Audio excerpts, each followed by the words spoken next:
Doña Darcy Quinn tomó por sorpresa a muchos el cambio en la cúpula militar. Se sabía que había gran preocupación por temas de operatividad, pero fue así como repentina la cúpula que eso hubiera sucedido antes de que se acabara el año. ¿Qué sabe usted? ¿Qué hay detrás de estos cambios? Muy buenos días, don Juan. Usted se nos voló para Cali, ¿no? Se nos Aquí fue estamos. de feria. Aquí estamos. Envidia total. Pero Envidia ni tanta total. feria. Aquí trabajando desde la madrugada. Aquí estamos con Rubén Darío. Aquí el trabajo no ha dado tregua.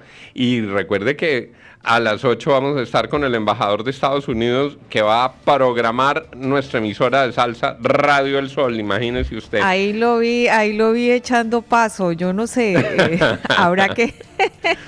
Habrá que hacer veredicto Así de las y a la gobernadora bailando con él. Claro, bueno, ¿no? imagínese esa pareja de salsa. Rubén, es que el embajador recorrió el barrio obrero, echó paso, bailó, es un gran salsero. Muy, muy sorprendidos de verlo en un sitio como el Mulato Cabaret, con muy buena música, con salsa de la dura, y se defiende muy bien el embajador. Se defiende bien ahí con su infaltable sombrero. Le apoyamos el esfuerzo, sí, el esfuerzo se le vale, Pero bueno, volvamos al tema de la cúpula. Sí. Esta es otra mirada, porque mire, me dicen lo siguiente, obviamente desde el mismo Ministerio de Defensa. Ajustes para los retos del 2026. Por un lado, darle más visibilidad al ejército en el Comando General, y por otra, renovar el mando para acelerar la ofensiva. Quienes salen han hecho un muy buen trabajo, pero al igual que en un partido de fútbol, se ingresan nuevos jugadores en los últimos 15 minutos del partido.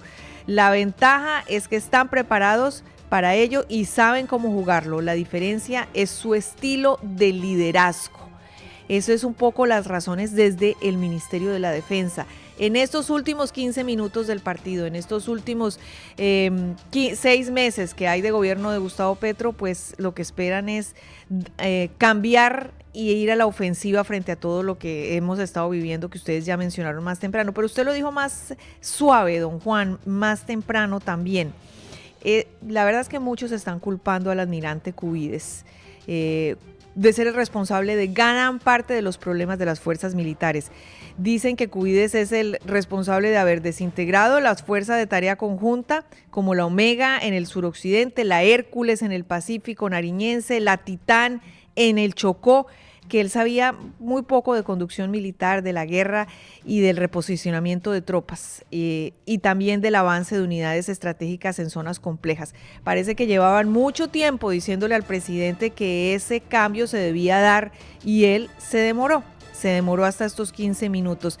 Pues dentro del ejército hay un sabor, como dijéramos, agridulce en estos momentos. Son la fuerza más grande también, como usted decía, esperaban que volviera alguien a la institución al mando de las fuerzas militares, alguien desde el ejército, pero el general López pues tampoco es que sepa mucho de conducción en la estrategia militar para la guerra. Él es más un hombre de acción integral, social, ayuda a comunidades, fue el del proceso de paz, como lo decíamos, con el ELN, así que no lo ven como, ¿cuál es el nombre? Como muy tropero, muy guerrero. Y lo de Roger Gómez como comandante del ejército, pues aparentemente lo reciben bien, esperaban que fuera el general Eric Rodríguez Aparicio, pero bueno, de todas maneras son hombres de la institución, son hombres que conocen la institución y que saben lo que se tiene que hacer de aquí en adelante. Vamos a ver si este partido que está perdido, ¿no?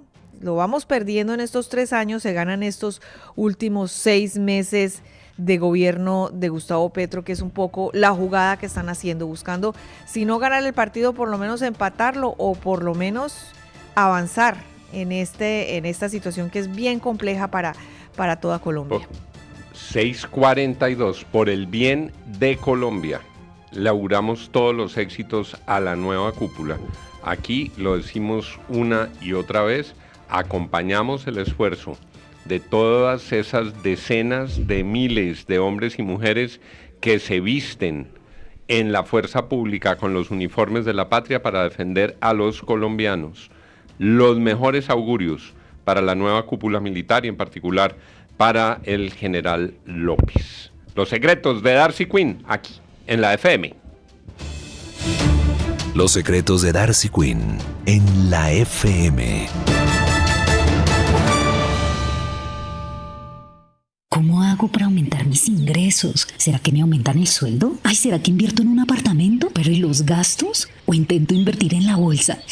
Yo eso casi no sé. ¿O compro criptomonedas? Ay. No le des más vueltas y auméntate el ingreso con el CDT del Banco Popular. Recibe todos los meses la rentabilidad de tu CDT con una tasa fija del 11% efectivo anual durante 3 años. Gana 2 millones, 10 millones o lo que tú elijas según tu inversión. Ábrelo en nuestras oficinas o en bancopopular.com.co. Aplican términos y condiciones. Vigilado Superintendencia Financiera de Colombia. Somos Grupo Aval. La FM. Dirige Juan Lozano.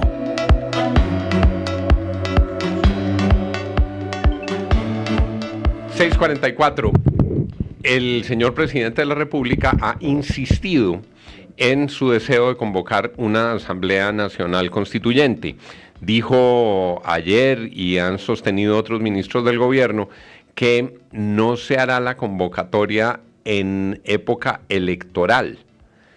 Eso es cierto. Sin embargo, lo que también es cierto es que recogerán las firmas en época electoral. Se convierte muy probablemente en un movilizador electoral para los sectores que acompañan la administración del presidente Petro y su continuidad. Pero, ¿cuál es el alcance, cuál es la viabilidad, cuáles son las posibilidades de esta Asamblea Constituyente? Saludamos al reconocido constitucionalista Juan Manuel Charri. Doctor Charri, gracias por estar con nosotros en esta mañana. Juan y oyentes, muy buenos días. Doctor Charri, su impresión sobre este anuncio reiterado que ha hecho el presidente de la Constituyente. Lo había dicho en otro momento, lo habían abandonado, lo habían vuelto a retomar y ahora pues él ha dado estas nuevas directrices. ¿Qué opina usted? Bueno, en principio diría, Juan, que se trata de un movilizador político que utiliza el presidente de la República para agitar sus bases y para darle propósito a sus propuestas políticas. En cuanto a la viabilidad, yo soy muy pesimista en el sentido de que los requisitos constitucionales son muy exigentes. Pues todos sabemos que la Constitución establece que hay una ley de mayorías especiales, hay un umbral electoral de una tercera parte del censo electoral para que efectivamente se pueda convocar la constituyente. Habría unas elecciones para elegir a las personas que la integrarían. El gobierno, tal vez desde hace un año y medio, cuando estaba en el Ministerio de Justicia, el doctor Montealegre planteó una vía distinta, que era la recolección de firmas a partir de la Ley de Participación Ciudadana, que establece que si se logra reunir un 20% de las firmas del censo electoral, que son cerca de 8 millones de votos, los procedimientos de participación tienen que ponerse en marcha entre los 20 días siguientes, lo cual, en mi opinión, no es aplicable para la Asamblea Constituyente, que tiene una regulación constitucional expresa y que no podría haber sido modificada por la Ley de Participación con el procedimiento de las firmas. Lo que nos llevaría a una discusión jurídica que, en mi opinión, debía solucionarse en aras de la aplicación de la Constitución y no de la ley. Todo eso me hace pensar que pues, no es viable la constituyente en esta coyuntura, es más una estrategia de movilización de bases políticas de simpatizantes del presidente. Doctor Charri, y eso en el escenario en el que usted lo plantea, pues no tiene los tiempos para que se apruebe de aquí a mayo o a junio en la primera y segunda vuelta, mucho menos agosto, pero el presidente está haciendo los cálculos para que la constituyente sí se dé en el gobierno siguiente con la esperanza de que gane su candidato Iván Cepeda. ¿Cómo le suena a usted en ese borrador del comité de firmas esto del Tribunal Constitucional Autónomo, además de la Corte Constitucional? No, me parece que en el tema de administración de justicia, ya el constituyente del año 91 diseñó una rama muy compleja, en el sentido de que tenemos varios altos tribunales en distintas jurisdicciones. El contencioso administrativo, el Consejo de Estado, en la jurisdicción ordinaria la Corte Suprema de Justicia, un juez constitucional autónomo como la Corte Constitucional.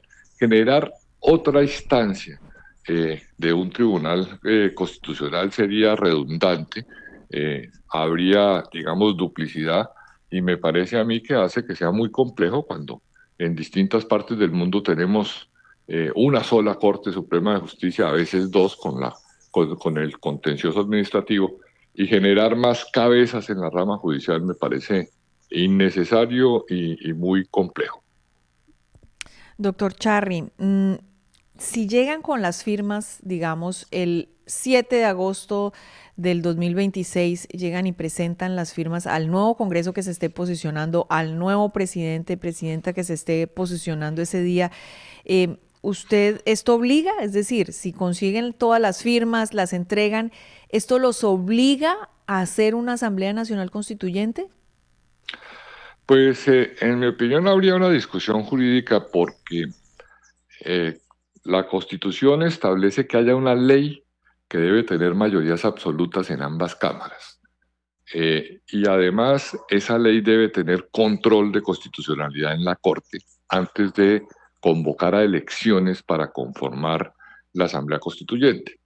La ley 1757, que es la que está invocando el gobierno, lo que dice es que los mecanismos de participación se tienen que, o son efectivos y obligatorios cuando se reúnen los 8 millones de firmas, que son el equivalente al 20% del censo electoral. De manera que si se llegara con las firmas al Congreso, que no debe ser al Congreso, sino a la organización electoral que verificaría si efectivamente las firmas están bien recolectadas, pues el Congreso tendría que poner en marcha un procedimiento para expedir una ley de mayorías absolutas. Y eso requiere un trámite, el trámite legislativo, lo que implicaría por lo menos unos 3 o 4 meses de trámite de la ley, y esa ley tendría que ir a la Corte Constitucional para control. Y una vez surtiera eso, se podrían convocar las elecciones. De manera que, en mi opinión, el trámite es muy complejo, muy largo e improbable de que se surta en esta coyuntura. 50 minutos, trámite muy complejo, muy largo e improbable que se surta en esta coyuntura, nos dice el doctor Charri. Gracias, doctor Charri, por habernos acompañado. Juan y oyentes, muchas gracias a ustedes y feliz año para todos. Aprovecho para reiterarle esos buenos deseos y gracias por acompañarnos tantas mañanas en estos asuntos constitucionales que requieren la voz del experto. Gracias, doctor Charri. Gracias, feliz día. Nos vamos para la Florida. Diana Mateus. El presidente Trump dijo que hubo avances, comillas, muy significativos en la reunión que mantuvo con Zelensky en su casa de Mar-a-Lago.